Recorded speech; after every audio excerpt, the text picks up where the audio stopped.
যদি আপুনি electric cycle কিনিবলৈ পা শিশুক উপহাৰ দিবলৈ পা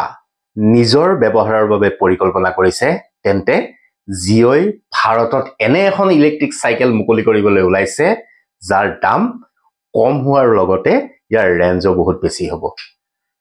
সোশ্যাল মিডিয়া আৰু ইউটিউবৰ ভিডিঅ'ত দাবী কৰা হৈছে যে ভাৰতত অতি সোনকালে এই কামটো আৰম্ভ কৰা হ'ব আৰু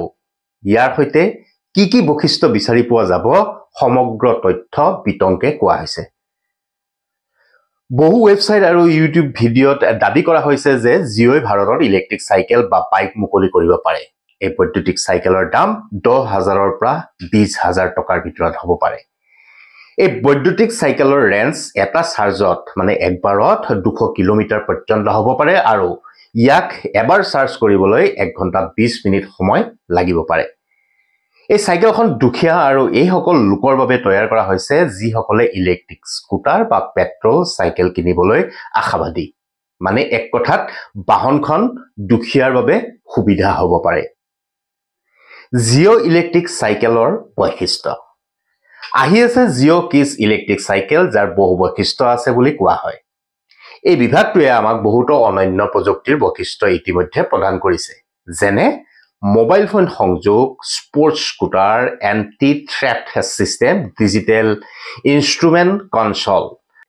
কিলেস স্টাৰ্ট স্টপ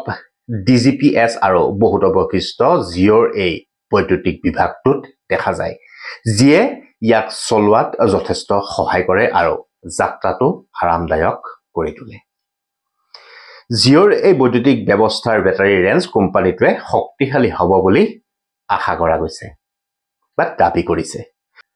কোৱা হৈছে যে 18 ভোল্টৰ লিথিয়াম আয়ন বেটাৰী দেখা পোৱা যায় যিটো 30 মিনিটৰ পৰা 70 মিনিটৰ ভিতৰত সম্পূৰ্ণ চাৰ্জ হ'ব ইয়াৰ ৰেঞ্জ 200 কিলোমিটাৰ পৰ্যন্ত হ'ব পাৰে আৰু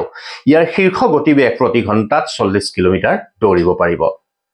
শক্তিশালী বেটাৰীৰ পাৰফৰমেন্সৰ উত্তম বৈশিষ্ট্য অনুসৰি এই সামগ্ৰীৰ মূল্যৰ বিষয়ে এতিয়াও কোনো আনুষ্ঠানিক ঘোষণা কৰা হোৱা নাই যদিও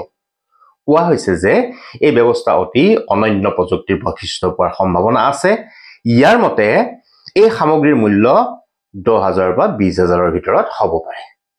অনাগত দিনত জিঅ'ই ইলেক্ট্ৰিক চাইকেল বিনিয়োগ কৰি ভাৰতত মুকলি কৰিব পাৰে ইয়াৰ টপ স্পীড আৰু লং ৰেঞ্জৰ লগতে শক্তিশালী বেটাৰী থাকিব পাৰে যদিও ইয়াক কেতিয়া মুকলি কৰা হ'ব সেই সন্দৰ্ভত কোম্পানীটোৱে কোনো আনুষ্ঠানিক ঘোষণা কৰা হোৱা নাই কিন্তু অতি শীঘ্ৰে ভাৰতত এই ৰেঞ্জৰ চাইকেল মুকলি হ'ব বুলি ইকানে হিকানে চৰ্চা চলিছে